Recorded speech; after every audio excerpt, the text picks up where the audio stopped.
Buxoro davlat universitetida navbatdagi ijodiy uchrashuv bo'lib o'tdi.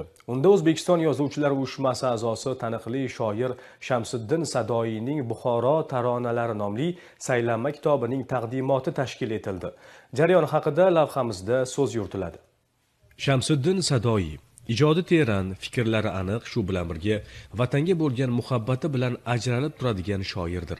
Uning ijod gulshanida kitobsevarlar uchun mo'ljallangan yangi Buxoro taronalari saylanma kitobi taqdim etildi. Mazkur tadbir Buxoro davlat universitetida tashkil etilib, unda shoirning do'stlari va hamkasblari, O'zbekiston Yozuvchilar uyushmasi a'zolari, keng jamoatchilik vakillari, oliygohning professor o'qituvchilari hamda talaba yoshlar ishtirok etdilar.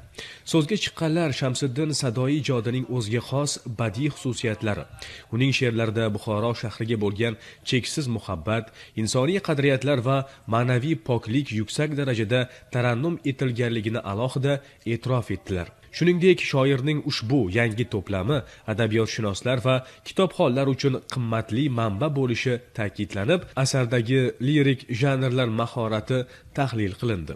Albatta bu kitob bilan ancha oldinman Shamsiddinning yordamida tanishib chiqdim va ko'nglim to'ldi.